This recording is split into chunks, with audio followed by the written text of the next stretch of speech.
우리나라가 저출산이 지금 굉장히 심각한 문제인데 예. 미래에는 대한민국이 사라질지도 모른다라고 들었는데요. 예. 그게 진짜일까요? 그 얘기 정말 많이 하죠. 저도 말을 되게 조심하게 해야 됩니다. 인구 절벽 혹은 뭐 고령화, 사라지는 마을들, 그 얼마 전에 갔다 온 지방도 마찬가지로 똑같이 얘기를 하더라고요. 지금대로 가면 한 3분의 1 정도의 촌락이 사라질 거라고 예상을 합니다. 그러니까 할머니 혼자 지키는 마을도 있어요. 다 이제 떠나가시고 이장이라고 하는 사람이 있을 필요가 없는 거죠. 할머니 혼자 계시니까. 그런 지역도 엄청나게 많습니다. 도시도 마찬가지로 인구가 줄어들고 있죠. 근데 이게 정말 맞는 말일까? 반은 맞고 반은 틀립니다. 왜냐하면 지금 있는 사람들만 계속 나이가 든다면 맞아요. 근데 실제로 동아시아나 아시아나 전 세계에서 인구 이동이 어마어마하게 많아지고 있습니다. 그러니까 서울은 서울 사람들이 계속 사는 곳이 아니라 저쪽 방글라데시, 인도네시아 여러 동네에서 서울의 기회를 보고 사람들이 올 겁니다. 와서 새로운 서울 사람이 되는 거죠. 그래서 서울 인구가 정말 줄까요? 절대 줄지 않습니다. 서울 인구는 계속합니다. 그러니까 뭐가 문제인가? 도대체 저출산이 안정적인 인구를 예상할 수 없다는 게 제일 커요. 초등학생이 갑자기 확 늘어났어요. 그래서 국민학교가 미어 터집니다. 국민학교가 너무 빠글빠글 해가지고 야 국민학교 새로 지어야 된다라고 했더니 다 지을 때쯤 얘네들은 중학생이 돼요. 야. 그럼 중학생이 되고 많이 지어놨더니 초등학교는 텅텅 비는 겁니다. 그럼 중학교 문제죠. 중학교 지으면 또 고등학생 돼 있겠죠. 그럼 고등학생 돼 있어가지고 지으면 얘네들 취직할 데 없어가지고 딴 데로 가버립니다. 그러면 초, 중, 고를 갖다가 안정적으로 교육 서비스를 하려고 하면 인구 피라미드가 안정적인 게 굉장히 중요한데 실제로 왔다 갔다 하기 때문에 사람들이 그리고 거기 이동까지 한다라고 하면 정말 힘든 겁니다.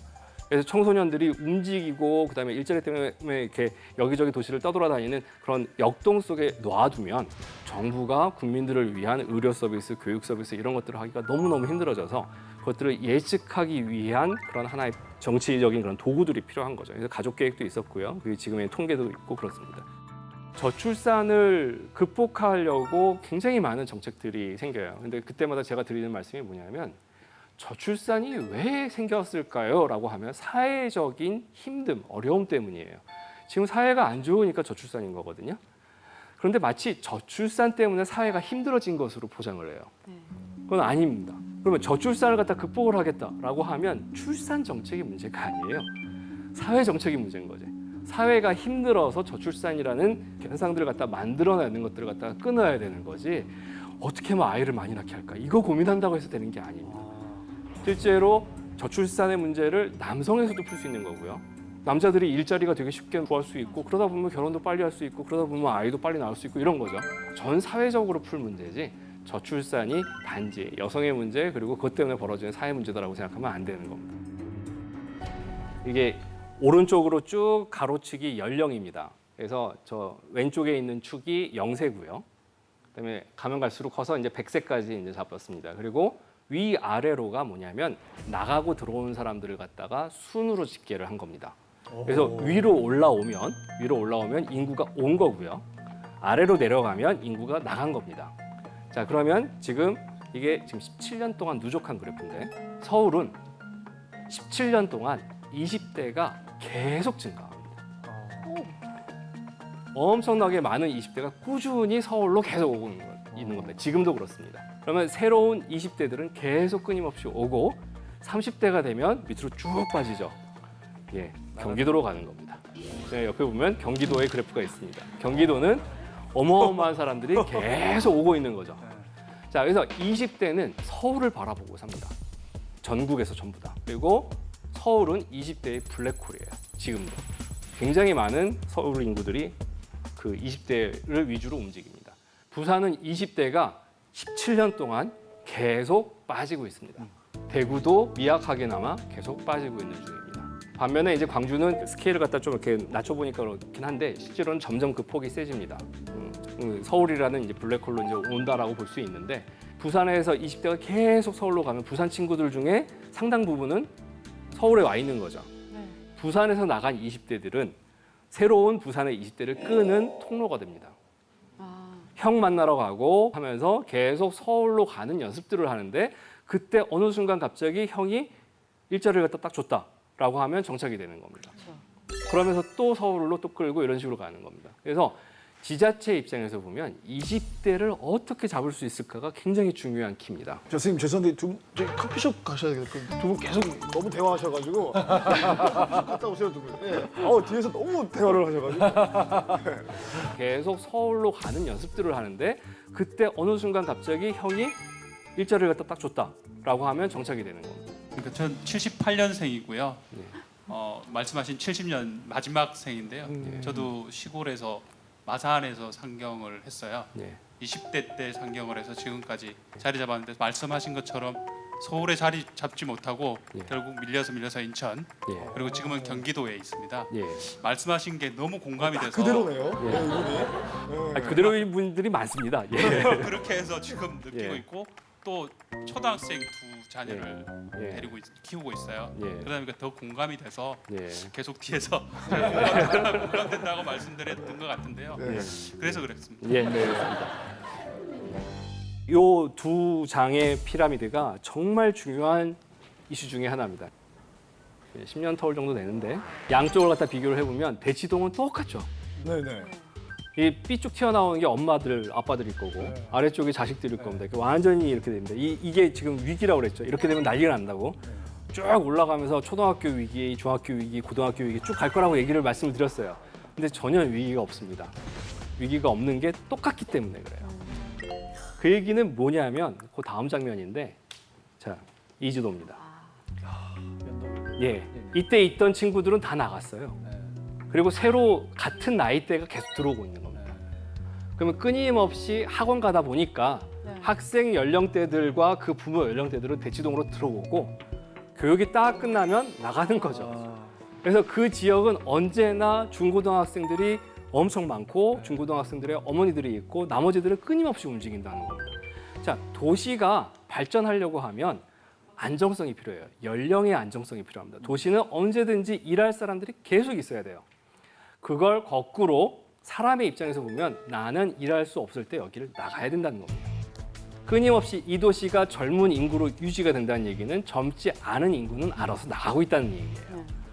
그래서 도시의 안정성은 개인의 삶의 입장에서 봤을 때는 굉장히 불안정한 요소들입니다. 언제 쫓겨날지 모르고 언제 여기서 도망갈지 모르고 이런 상황인 거죠. 그 위에는 이제 마산인데 지금 보시면 피라미드가 두 개가 다른 것처럼 보여요. 한쪽은 넓고 한쪽은 위로 이렇게 있을 것 같은데 겹쳐놓고 보면 그대로 나이가 드신 겁니다. 그대로 나이가 드시면서 마산의 2000년대랑 지금의 마산은 완전히 다른 인구 구조인데 사람들은 바뀌지 않은 거거든요. 그러니까 정주 효과가 있다, 움직이지 않아도 된다라는 것의 결과가 저렇게 나오는 겁니다. 그러면서 70년대생은 마산에서 어마어마하게 또 밖으로 나갑니다. 3분의 1 정도가 없어졌다라고 보여요. 마산에 있던 70년대생이 3분의 1 정도가 다른 도시에 사는 겁니다. 그래서 이 두 개의 피라미드가 굉장히 중요한 이슈 중에 하나입니다. 도시의 안정성은 나의 역동성입니다. 나의 불안이고 나는 끊임없이 계속 일을 해야 되는 과정에서 이 도시에 머무를 수 있다라는 거죠.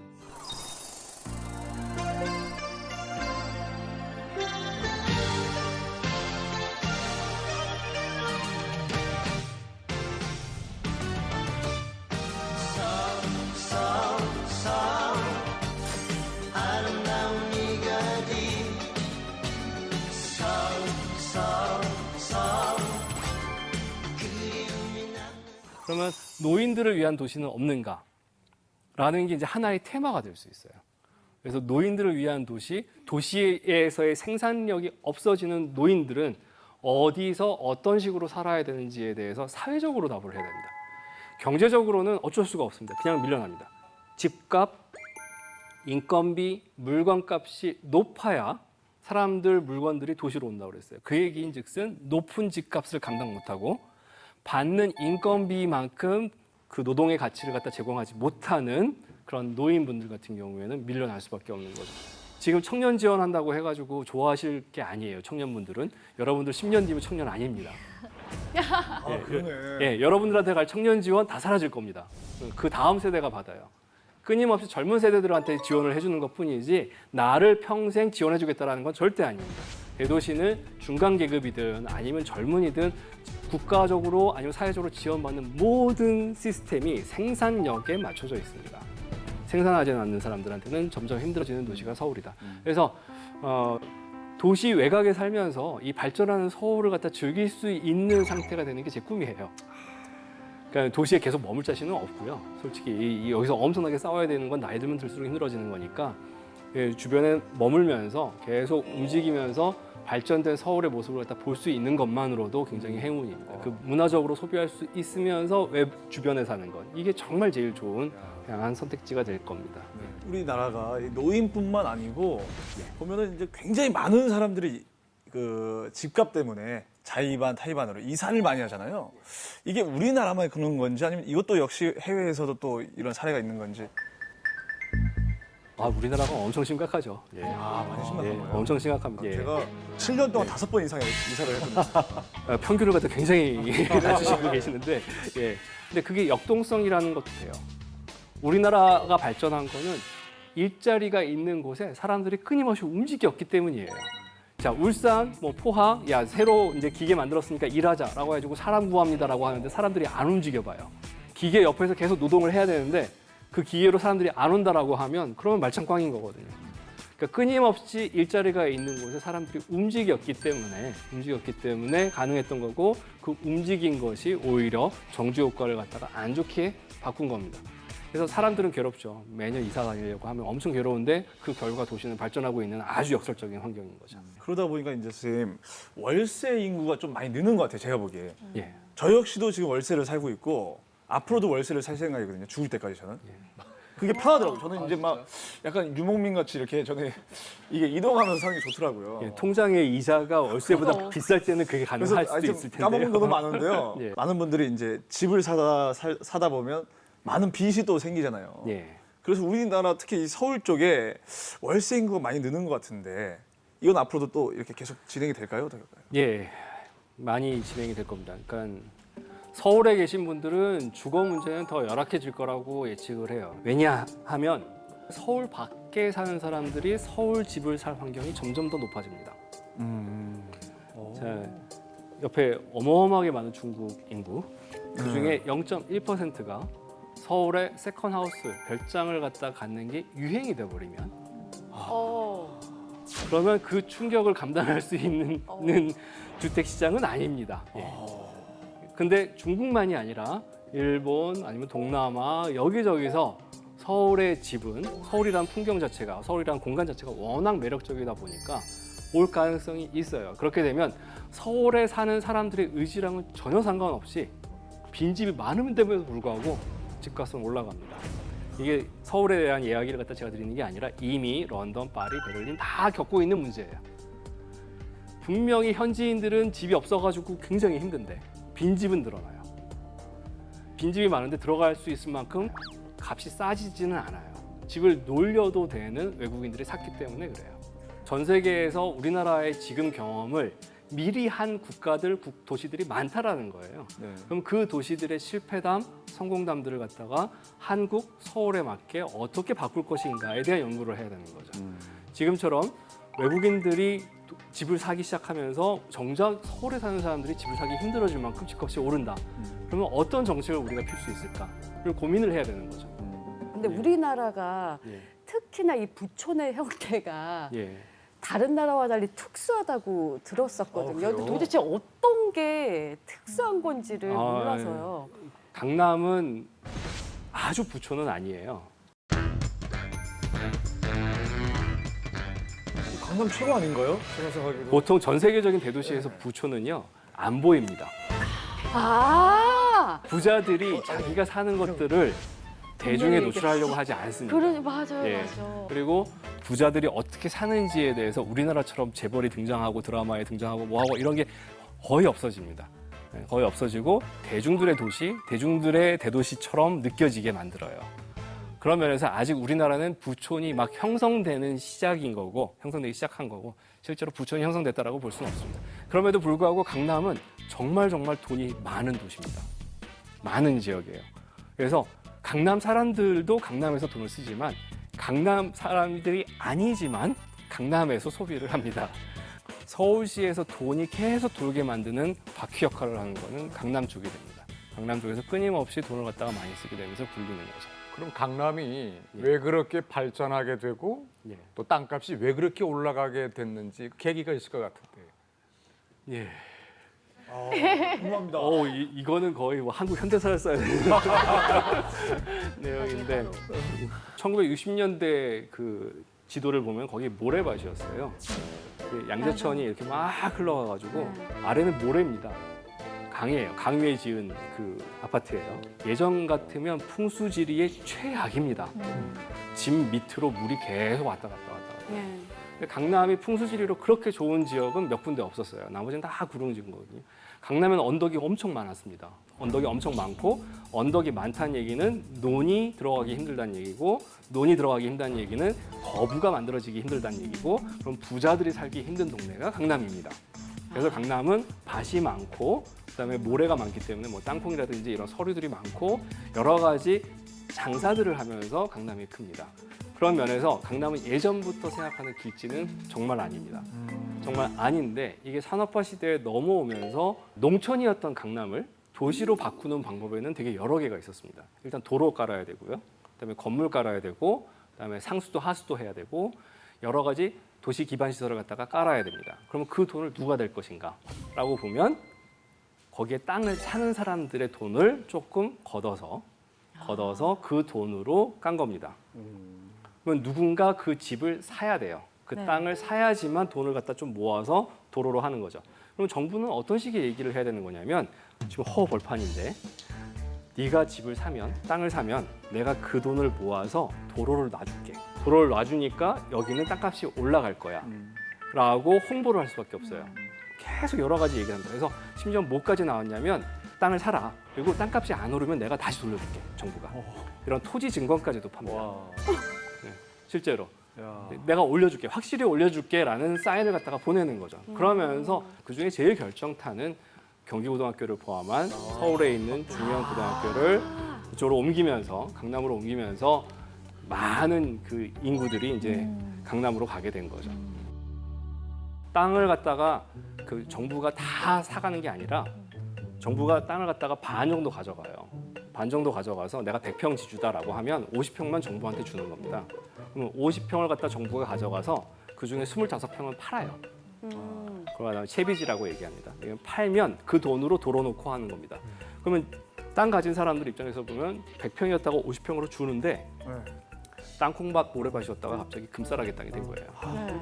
그래서 20배, 30배 튀니까 반을 줬음에도 불구하고 어마어마하게 돈이 뛴 거죠. 그게 이제 말죽거리 신화입니다.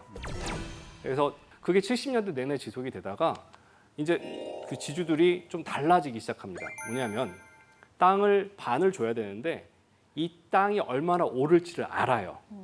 그래서 그럼 안 뺏기려고 하겠죠. 정부한테 안 주고 계속 그 땅값만 계속 올립니다. 그래서 농지인데 농지 가격은 10만 원이면 충분한데 여긴 도시화 될 거 뻔하니까 그 말죽거리 봤으니까 내가 100만 원을 받아야겠어. 이런 식으로 실제 땅의 가치를 미리 실현시켜서 받아버리는 겁니다. 땡기는 거죠. 그러면 정부는 그 땅을 받아서 해야 되는데 이게 굴러가지가 않는 거예요. 너무 비싸니까 땅값이. 그래서 80년대 나온 게 택지개발촉진법이라고 해서 다 수용하는 겁니다. 그래서 80년대 전두환 대통령 시절이 훨씬 더 폭력적으로 땅을 흡수를 합니다.